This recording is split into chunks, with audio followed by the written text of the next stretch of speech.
Buenos días, bienvenidos sean ustedes a este nuevo proyecto, el cual vamos a hacer una presentaciones de diferentes conferencias. Vamos a tener varios ponentes. En este inicio de año y apadrinándonos va a estar el doctor Antonio Juanico Enríquez, el cual tiene, aparte de todo toda una trayectoria, es una persona muy culta y muy experta en su quehacer de médico en todas sus funciones, es una persona muy humana. Aparte es muy consciente de capacitar también al personal de enfermería a modo de que también nosotros estemos junto con ellos trabajando hombro a hombro, y eso es muy importante, que conozcamos, que sepamos como gremio el por qué se hacen las cosas o por qué no se hacen las cosas.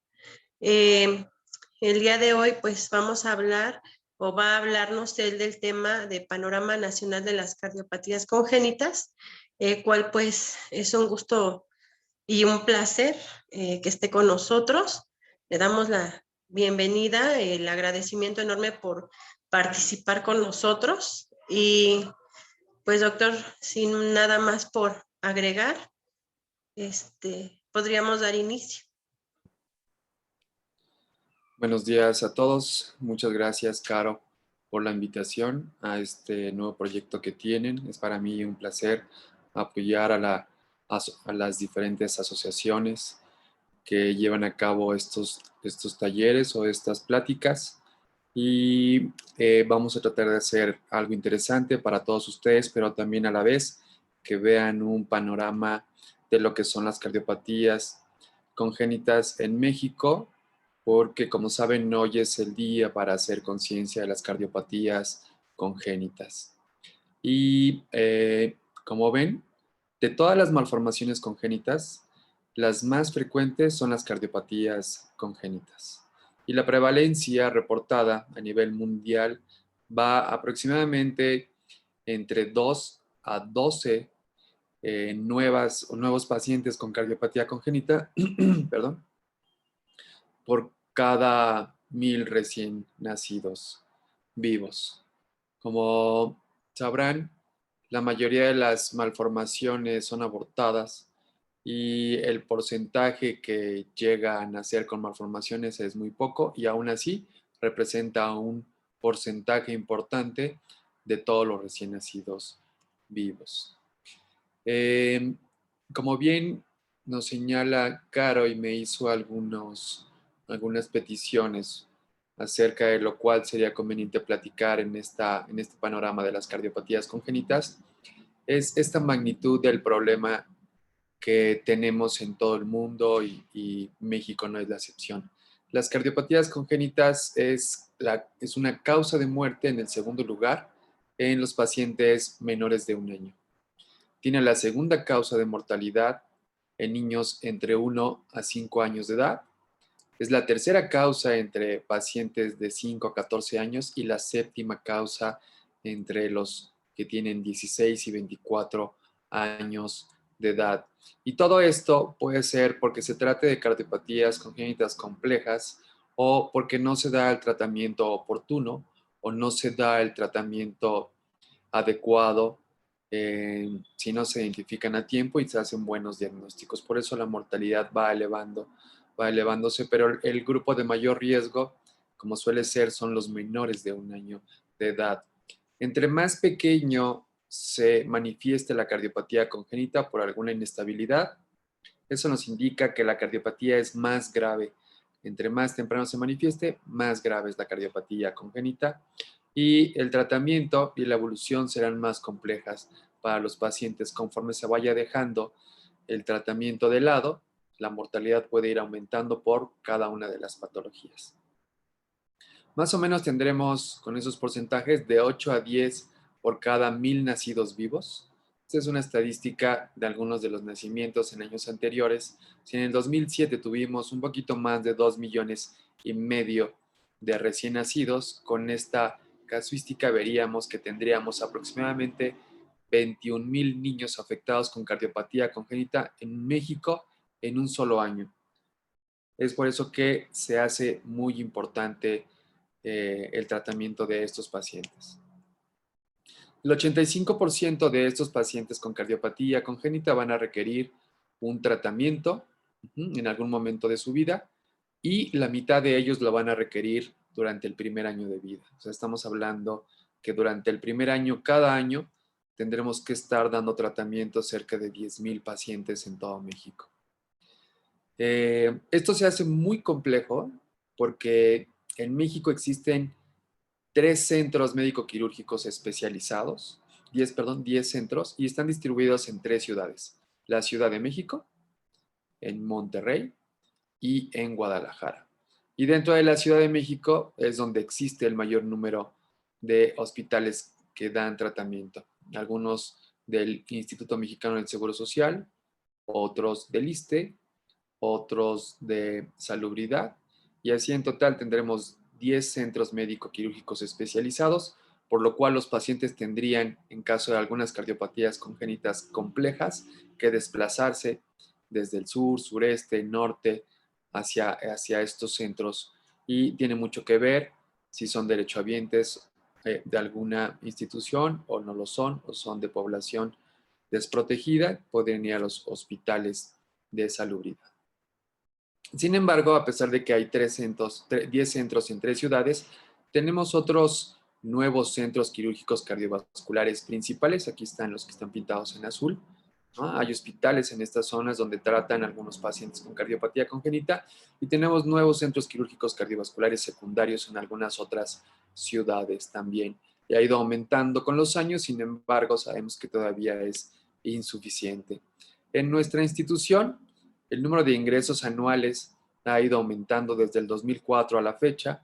Por lo que ha pasado recientemente, no tenemos números fidedignos todavía, pero vemos cómo ha ido aumentando el número de ingresos anuales en los últimos 18 años.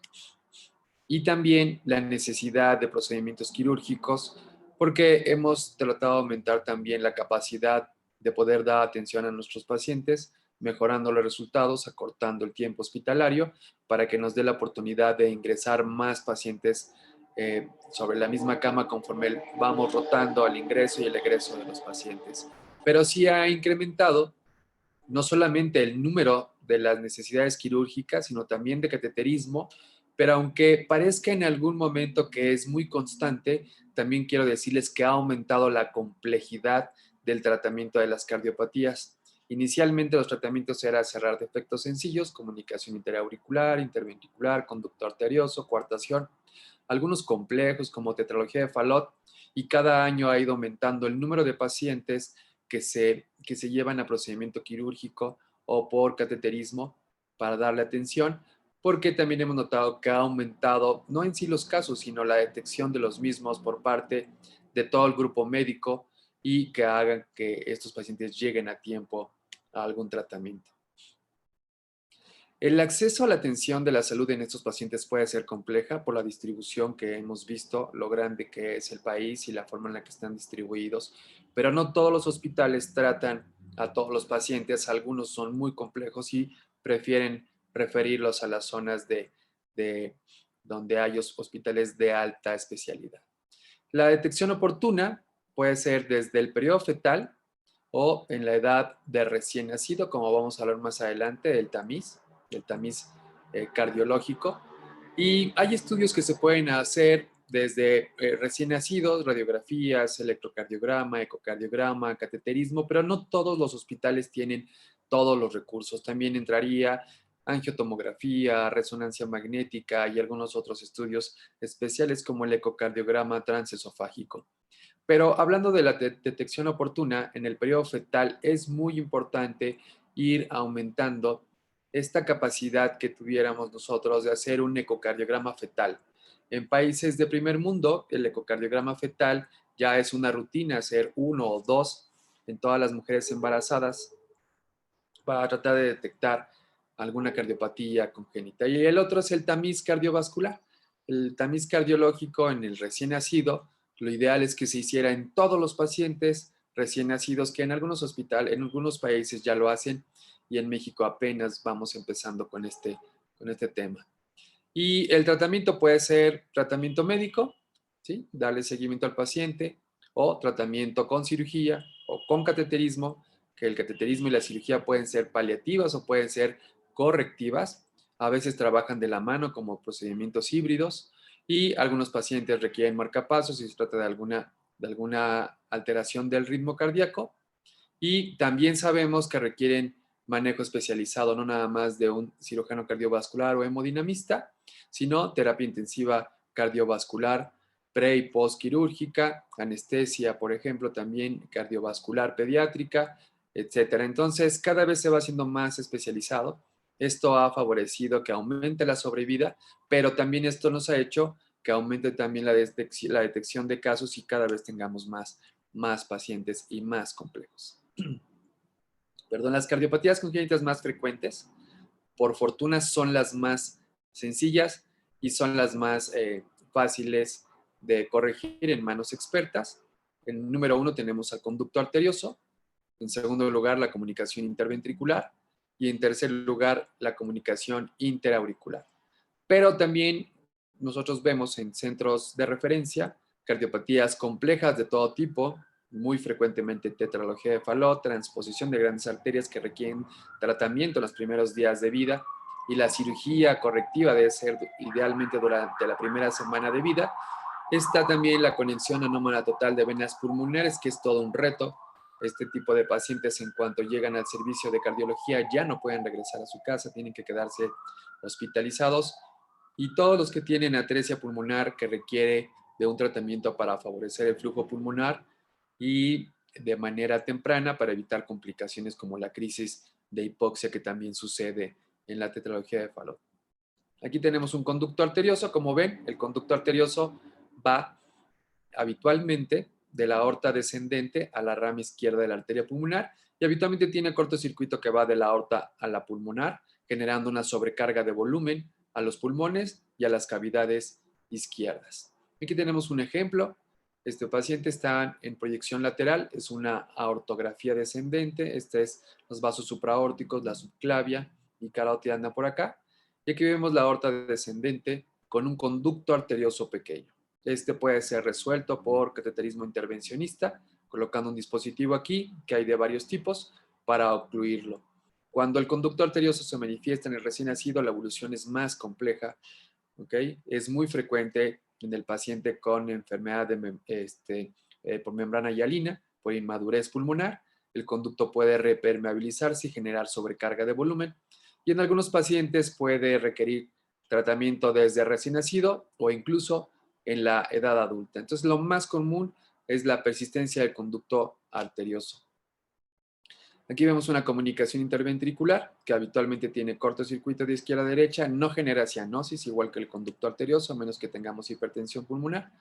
Aquí tenemos un paciente, más bien un esquema de tetralogía de Fallot, que se caracteriza por comunicación interventricular con cabalgamiento de la aorta, que está cabalgada sobre el septum interventricular a través de la comunicación. Una estenosis puede ser mixta, valvular, subvalvular, supravalvular, pulmonar, ¿ok?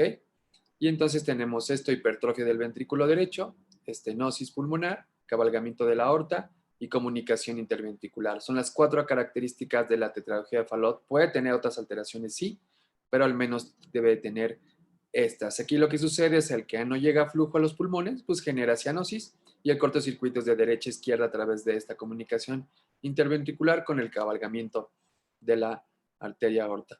Esta es una ventriculografía derecha, llevando un catéter desde la vena femoral al atrio derecho, ventrículo derecho. Vean, un ventrículo muy hipertrófico. Tiene una obstrucción a la salida aquí a nivel subvalvular. El plano valvular está en esta zona. Y aquí se cierra mucho el tracto de salida con espasmo infundibular. Y tiene algo de cortocircuito hacia la aorta que queda de este lado. Esta es una tetralogía de Fallot prequirúrgica.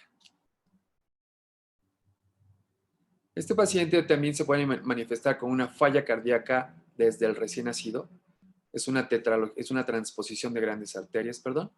En este se está haciendo una ventriculografía por un catéter que sube por la vena cava inferior al atrio derecho y baja en el ventrículo derecho. Dentro del ventrículo derecho hacemos una ventriculografía y lo que vemos es la arteria aorta que nace del ventrículo derecho. Cuando el mismo catéter que entra por vía femoral, por vena, al atrio derecho, cruzamos el septum interauricular hacia el atrio izquierdo, el ventrículo izquierdo, y se hace una ventriculografía izquierda. Y en esta ventriculografía del lado izquierdo vemos que está conectado con la arteria pulmonar. Esta patología da una circulación en serie, en paralelo, perdón, donde lo normal es una circulación en serie. Aquí lo que sucede es que pues, la sangre que viene venosa desde el atrio derecho al ventrículo derecho se va a la aorta sin oxigenarse y genera una cianosis importante y un metabolismo anaerobio, generando complicaciones al paciente, pues con acidosis metabólica, entre otras cosas, ¿no? Hipoxia severa. Estos pacientes lo que requieren es mejorar una mezcla de sangre y la mejor opción para generar una mezcla de sangre es crear una comunicación interauricular. Habitualmente tienen una comunicación interauricular, pero cuando esta es pequeña, el paciente se manifiesta con un comportamiento de cianosis y acidosis metabólica y choque de manera importante. Entonces, al llevar este balón por la vía venosa de la vena femoral, vena cava inferior, atrio derecho, se cruza este balón desinflado hacia el atrio izquierdo, se infla en el atrio izquierdo y se tracciona de manera firme hacia el atrio derecho con la intención de romper el septum interauricular. Esto se puede realizar durante los primeros días de vida, después del septum interauricular es más grueso y ya es difícil hacerlo con la técnica de Rashkin y hay que hacerlo con un balón estático y en pacientes más grandes, pues probablemente con un catéter que tiene unas navajas para poder romper el septum interauricular. Y otra complicación que vemos también en el recién nacido y que se presentan como paciente con choque, incluso lo confunden con un choque séptico, es la coartación de aorta. La coartación de aorta es este problema que vemos aquí, donde la aorta descendente, después del istmo, se obstruye. En esta zona tenemos presiones altas y acá abajo, además de tener presiones bajas, tenemos un hipoflujo. Quiere decir que la parte baja del cuerpo está mal irrigada y entonces nos da mucho problema de perfusión y tiene un comportamiento muy, muy complejo y hay que tratar de resolverlo también en los primeros días de vida, aunque hay otro tipo de coartación en el paciente más grande que tiene un comportamiento diferente. Ese se va cerrando poco a poco. Pero no solamente las cardiopatías congénitas nos dan problema, tenemos también cardiopatías adquiridas. Este caso es el caso de un paciente que tiene un tumor. El tumor puede estar en el atrio, en los atrios o puede estar en los ventrículos. Genera dos problemas. Infiltra los tejidos y puede alterar la función miocárdica o el sistema de conducción. Pero no solo eso, también ocupa una parte de la cavidad ventricular o del atrio o puede incluso obstruir el paso a través de las válvulas y generar problema en la circulación porque obstruye los flujos y también ocupa un espacio grande que debería ocupar la sangre que debe ser expulsada a nivel sistémico. Entonces también tenemos las cardiopatías adquiridas que son un grupo también importante y generan muchos problemas en nuestros pacientes pediátricos. ¿Qué podemos hacer para tratar de ir poco a poco resolviendo la problemática de la presentación de las cardiopatías congénitas en México?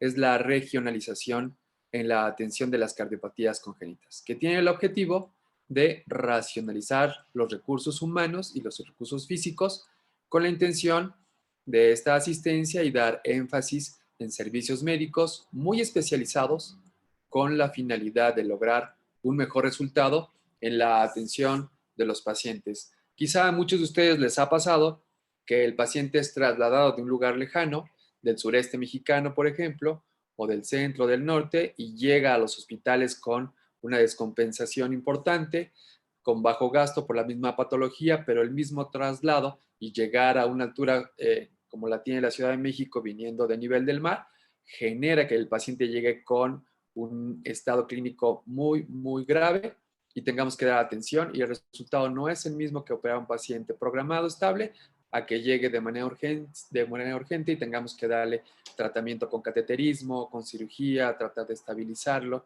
etcétera. Por eso esta regionalización de la atención de las cardiopatías congénitas podría modificar los resultados y mejorar la sobrevida de nuestros pacientes. ¿Cuáles serían los beneficios de la regionalización en la atención de las cardiopatías congénitas?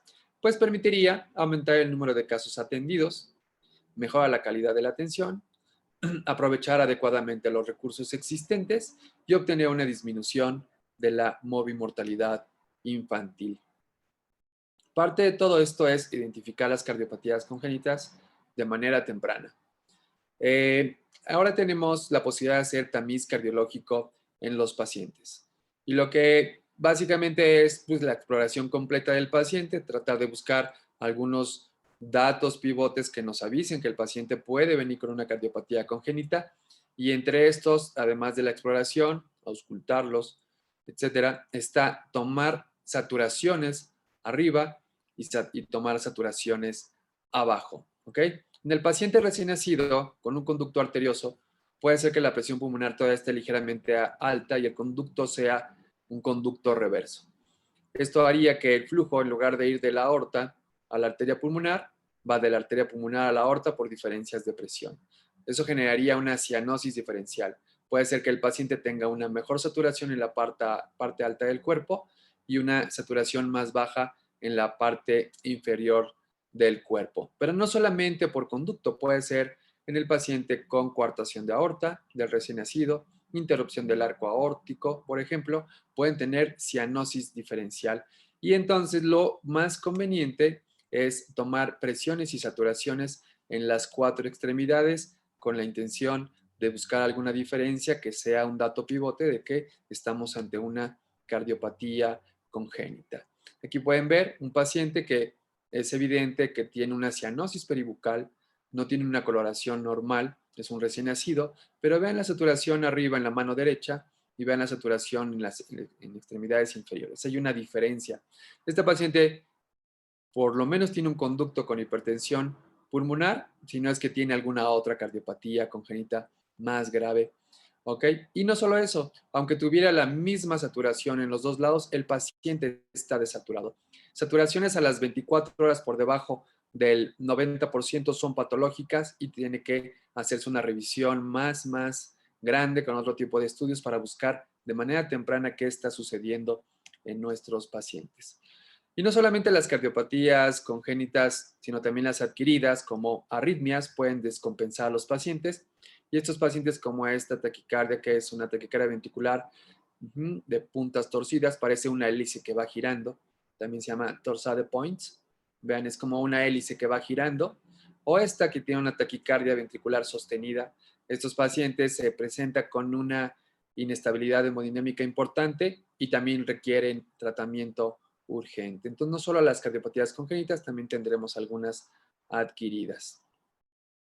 Los pacientes pueden llegar a nosotros por alguna sospecha clínica y va a depender de cada grupo de edad por el cual pueda ser enviado con el cardiólogo y puede ser por una genopatía, que además se acompañe de alguna cardiopatía, por un soplo, por cianosis, ya sea una desaturación general o diferencial, una diferencia de saturación entre las extremidades superiores e inferiores, un retraso al crecimiento, infecciones frecuentes de vías respiratorias bajas, arritmias, diferencia en los pulsos, deformidad del tórax, alteraciones en una radiografía que hayan tomado por algún otro motivo, alteraciones en el electrocardiograma, que se haga una prueba de oxígeno al 100% y salga positiva para una cardiopatía cianógena, o que el paciente manifieste insuficiencia cardíaca. Son muchos los motivos por los cuales los pacientes son enviados a cardiología y cuando llega un paciente con algún síndrome como el síndrome de Down, Edwards, etcétera, el Turner, nosotros sabemos que este síndrome va a tener cardiopatías congénitas más frecuentes. Por ejemplo, el más frecuente de todos, el síndrome de Down, habitualmente tiene un canal atrioventricular o puede tener tetralogía de Fallot, o CIA o CIB, o un conducto arterioso permeable. Y por ejemplo, en el caso del síndrome de Turner, se acompaña mucho a una coartación de aorta, a una cardiomopatía hipertrófica. Y el Williams, a estenosis supravalvular aórtica o supravalvular pulmonar. El Marfan se dilata a la raíz de la aorta. Entonces, cuando llegan pacientes con alguna genopatía o algún síndrome, nosotros podemos encontrar muchas cardiopatías, pero sabemos que las más frecuentes seguramente encontraremos. La incidencia de anomalías cardíacas en el síndrome de Down llega hasta el 50% de los pacientes. Por eso todo paciente con síndrome tiene que ser estudiado por el cardiólogo y seguramente por otros especialistas. Cuando hacemos un estudio a otros pacientes, los saturamos, los revisamos, escuchamos un soplo, vemos cianosis, pero también a veces hacemos algunos estudios de gabinete y encontramos alteraciones. Este es el caso de un paciente que tiene, como pueden ver, la sonda orogástrica llega al lado derecho y el hígado está del lado izquierdo. Este tiene un situs visceral inversus y puede acompañarse de una cardiopatía congénita y desde ahí nos tiene que llamar la atención. Pacientes que tienen poco flujo pulmonar, pero tienen una importante cardiomegalia, ¿ok? También nos debe llamar la atención. Aquí otro caso, igual, vean la cava superior llega por el lado izquierdo, la silueta cardíaca está bien, entonces parece que tiene una vena cava izquierda persistente, pero además el hígado está del otro lado, el estómago está del lado derecho y el hígado está del lado izquierdo. ¿Ok? Esto se trata de una cardiopatía y hay que buscar qué es lo que tiene el paciente.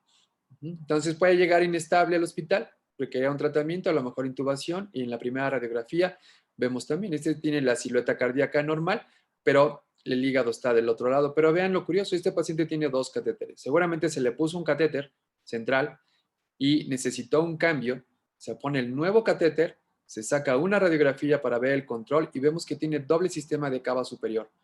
Del lado izquierdo baja seguramente al seno coronario, seno venoso coronario, esta vena cava izquierda persistente y tiene además una cava derecha. Este paciente tiene dos sistemas de cavas, el hígado está del lado izquierdo, el estómago del lado derecho y el corazón está en posición normal. Este paciente puede tener una cardiopatía compleja, todo por lo que estamos viendo en este momento y tiene que ser estudiado. Y hay pacientes que tienen la trama vascular pulmonar normal, el situs visceral y pulmonar, bronquial, todo está normal, pero vemos una importante cardiomegalia. Este paciente con un pedículo vascular angosto, con una cardiomegalia importante, tenemos que ir a buscar qué está pasando. Y a veces tenemos pacientes que todo se ve bien con una cardiomegalia importante y a lo mejor estamos ante un derrame pericárdico y no solamente una cardiomegalia por distensibilidad de cavas, perdón, de las cavidades. Entonces, las cardiopatías congénitas requieren de un manejo multidisciplinario, muchas especialidades tienen que estar al pendiente de lo que sucede. Todos somos un equipo, enfermería, médicos, cirujanos, todos. Si hacemos todos lo que tenemos que hacer, lo hacemos bien, lo hacemos a tiempo, como la detección oportuna, el tratamiento oportuno, el seguimiento, podríamos tener los mejores resultados en el manejo de estos pacientes para que rápidamente se corrijan, evitando complicaciones, aumentemos la sobrevida y también la calidad de vida de nuestros pacientes.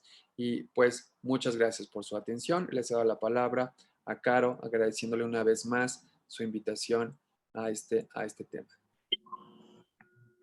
No, doctor, pues agradecida y todos nosotros estamos agradecidos primero por participar, segundo por el conocimiento que comparte usted con nosotros, no nada más a nivel laboral, sino en estas sesiones y en donde lo inviten, preocupado porque enfermería crezca como gremio, porque sepamos qué hacer y nos enseña a hacer las cosas.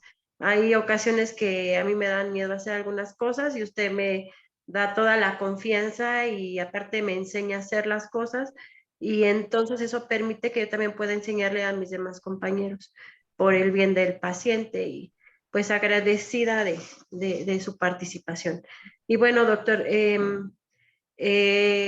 voy a hacerle una pregunta sobre ¿hay una diferencia en el pronóstico de los pacientes cuando se detecta oportunamente la cardiopatía congénita a través de un tamiz o de alguna otra prueba como la que mencionó de la oxigenación? ¿Cambia el pronóstico en estos pequeños? Sí, hay patologías que se manifiestan en el recién nacido, ya sea puede ser por un soplo, por ejemplo, y si se hace el diagnóstico es que es una cardiopatía sencilla, se le puede dar un seguimiento. Hay muy pocas cardiopatías que se resuelven solas. El conducto arterioso puede cerrarse, pero si después de 2 o 3 meses no se cerró, es difícil que se cierre. La comunicación interventricular, la única que se cierra sola es la muscular y es rara. La mayoría son perimembranosas y no se cierran solas. Y de ahí en fuera, el resto de las cardiopatías congénitas es difícil que se resuelvan de manera espontánea. Todas las demás requieren algún tratamiento médico, intervencionista con cateterismo o cirugía. o la combinación de todas. Entonces, un ejemplo de esto que usted menciona es la coartación aórtica del recién nacido. Hay cardiopatías conducto dependientes de dos tipos. Están las cardiopatías conducto dependientes para mantener la circulación sistémica y están las cardiopatías conducto dependientes para mantener la circulación pulmonar. Para mantener circulación pulmonar son todas aquellas que tienen estenosis pulmonar severa o atresia pulmonar. Son las cardiopatías conducto dependientes para mantener la circulación pulmonar. Pero hay cardiopatías que dependen del conducto. Es un conducto con flujo reverso que lleva sangre desde el ventrículo derecho a la arteria pulmonar, pasa por el conducto y llega a la aorta para mantener la circulación sistémica, que es el ventrículo izquierdo hipoplásico, coartación aórtica del recién nacido, estenosis aórtica crítica del recién nacido e interrupción del arco aórtico. Esas cuatro patologías son conducto dependientes para mantener la circulación sistémica. Si se cierra el conducto, el paciente fallece. Si se cierra el conducto en las que tienen atresia pulmonar, el paciente fallece. Entonces, el conducto tiende a cerrarse en las primeras 15 horas de vida, tiene un cierre funcional y tiene un cierre anatómico en los siguientes 15 días. Primero en las primeras 15 horas y luego ya anatómico en los siguientes 15 días. Esto quiere decir que el conducto tiende a cerrarse. Si tenemos estas cardiopatías congénitas que les comento, si el conducto se va cerrando, el paciente puede ser que se manifieste muy grave, ese conducto no se ha cerrado del todo, pero se está cerrando y haga choque, haga hipoxia y entonces la sobrevida y las complicaciones se van haciendo cada vez más difíciles. Tenemos también el paciente con ventrículo izquierdo hipoplásico, que es importante operar en los primeros días de vida. El paciente con transposición de grandes arterias, lo ideal es operarlo en la primera semana de vida, porque conforme van pasando los días, el ventrículo derecho se va haciendo más delgado, su masa muscular va disminuyendo y cuando hacemos el switch de las arterias, puede ser que el ventrículo izquierdo no esté capacitado para mantener el bombeo suficiente para la aorta porque se está enfrentando a una poscarga muy alta a la cual no está acostumbrado. Entonces, cada patología tiene su indicación de cuándo repararla, cuál requiere seguimiento nada más, vigilancia, cuál con puro tratamiento médico es suficiente. Para eso el paciente nos lo tiene que decir. ¿Y cómo es que no lo dice? Pues el estado clínico con el que llega. Yo lo detecto hoy, tiene 2 días, prefiero que lo empiece a ver el cardiólogo de manera temprana y el cardiólogo empiece a hacer estudios suficientes para llegar al diagnóstico y decir, este es el momento de operar a este paciente antes de que se complique. E inevitablemente van a llegar pacientes complicados, ¿ok? Por retraso en el diagnóstico. Lo ideal sería que todos fueran diagnosticados sin útero para que al nacer sepamos ya alguna acción y podamos referirlo a algún centro especializado. No todos los hospitales tienen como dar tratamiento quirúrgico, cateterismo, terapia intensiva, etcétera. Y entonces tendrá que ser canalizado a los lugares más cercanos si pudiéramos favorecer la regionalización. Incluso al llegar a un hospital cercano donde pueden dar tratamiento dirán, esto no nos compensa, o sea, no podemos arreglarlo, podemos hacer 2 cosas, traer un hemodinamista, traer un cirujano o referir al paciente, que es habitualmente cómo funciona. Tenemos un acuerdo con el Instituto Nacional de Perinatología, paciente que detectan ahí con cardiopatía congénita, pueden suceder 2 cosas. Nace ahí, nos mandan al paciente y la mamá se queda en perinatología o la mamá viene al instituto, se hace la cesárea en el Instituto Nacional de Cardiología, el paciente se queda con nosotros, se corrobora la cardiopatía y la mamá regresa al Instituto Nacional de Perinatología.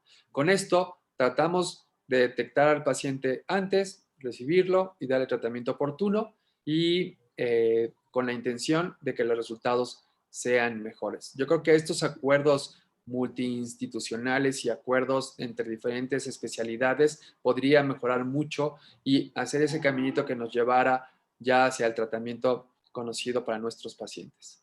Además, si el paciente tiene alguna sospecha por un soplo, por cianosis, un comportamiento de inestabilidad, vale más pecar de exagerado y hacerle todos los estudios al paciente, pedir las interconsultas a después tener complicaciones en nuestros pacientes y ya encontrar momentos más difíciles para solucionarlos. Entonces, así como vieron estas radiografías, por ejemplo, además de los soplos, la cianosis, falla cardíaca, etcétera, todo esto nos tiene que llamar la atención para que el cardiólogo pueda estudiar a los pacientes de manera oportuna. Ok, Ahora, los muchas pacientes gracias. que sí, perdón, los pacientes que se diagnostican y a las 24 horas tienen cianosis corroborada por el saturómetro, lo ideal sería hacer una prueba de oxígeno al 100%. ¿Sí? Se toma la saturación, ¿ok? Una gasometría idealmente, se pone oxígeno al 100% durante 10 minutos, se vuelve a tomar una gasometría, ¿ok? Y vemos si no mejoró la saturación, si hay alteraciones en el CO2, está barrido o está alto incluso, ese paciente lo más probable es que tenga una cardiopatía congénita. La mayoría de los pacientes que tienen cianosis les ponemos oxígeno y sube hasta el 99-100% con oxígeno, difícilmente tendrán alguna cardiopatía, a menos que además se asocie a cardiomegalia, alteraciones en la radiografía, soplo, etc.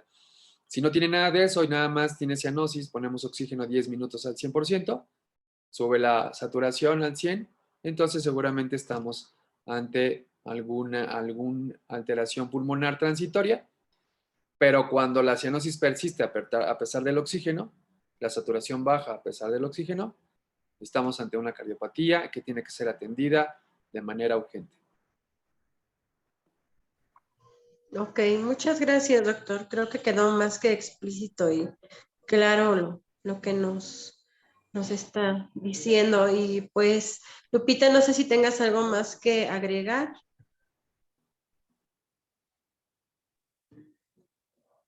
No, muy interesante el tema, doctor.